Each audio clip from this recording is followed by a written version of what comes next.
d'emploi, mais certains pays ont mis en place des mesures d'inclusivité. Oui, par exemple, des quotas. En Slovaquie, pour une entreprise de plus de 20 salariés, vous devez avoir plus de 3% de vos salariés qui sont en situation de handicap. C'est 5% en Allemagne, 6% en France, pareil en Irlande dans les services publics.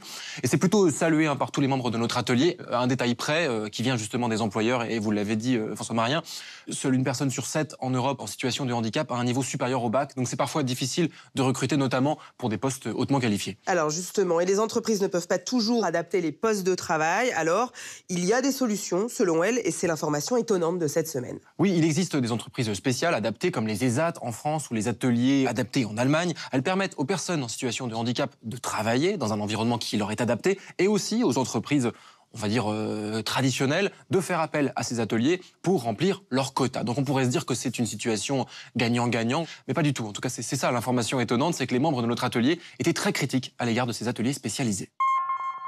On peut parler du mal que font les ESAT, donc c'est des établissements spécialisés dans le travail, qui font qu'en fait, ils ne respectent pas le code du travail, puisque les personnes qui travaillent dans ces centres sont soumises au code de l'action sociale. Et ils travaillent, ils produisent de la richesse sans être couverts par le droit du travail, sans représentation syndicale, sans SMIC, sans droit de grève, sans médecine du travail, etc., etc., etc.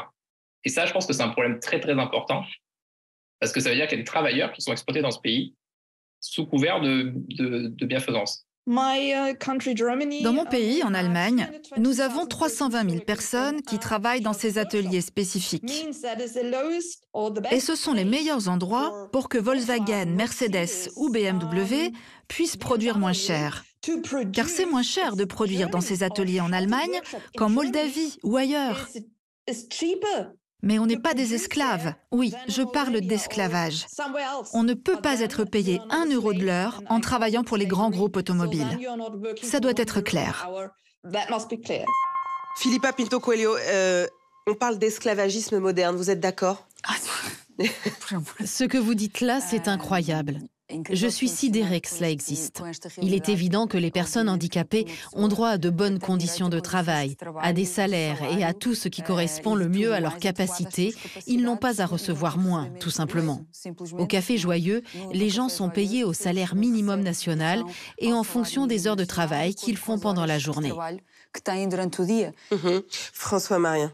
Les ESAT en France, les établissements adaptés, rien que les termes déjà sont à bannir, sont discriminants en fait.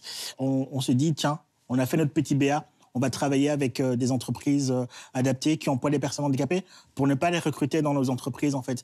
C'est ce que l'État, encore une fois, a permis, parce que ces dispositifs, c'est pour compenser une non-inclusion réelle. Hein. C'est une forme de ségrégation, je suis désolé de le dire. Lorsque vous dites, on vous met entre handicapés pour produire des choses que nous, on va vous payer beaucoup moins parce que finalement, il y a des dispositifs que l'État met en place, ouais.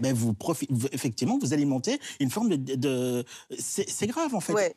Philippa Pinto Coelho, la ségrégation, le mot est quand même très fort. Qu'est-ce que vous comprenez quand les entreprises disent aussi « Oui, mais pour nous, c'est difficile d'adapter un poste de travail » et, disons-le clairement, il y a aussi des personnes en situation de handicap qui ne peuvent pas travailler.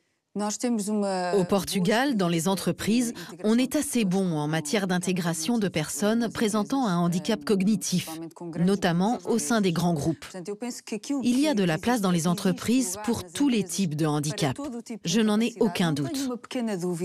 Mais encore une fois, c'est une question d'audace, en fait. D'audace, de volonté, et c'est une question peut-être aussi de responsabilité quand on sait qu'effectivement, si on ne respecte pas les quotas... Et d'intelligence aussi. Mais Corentin... Et de responsabilité et de aussi. responsabilité. Envers les personnes handicapées. Bien sûr. Il faut que les personnes handicapées sortent aussi de leur situation. Nous sommes des citoyens à part entière. Vous montrez tout à l'heure les 87 millions des citoyens européens en situation de handicap. Non, c'est 87 millions de citoyens européens, point final. Point final. Et c'est ça. Et c'est justement tout l'enjeu. Merci de nous le rappeler, François Marien.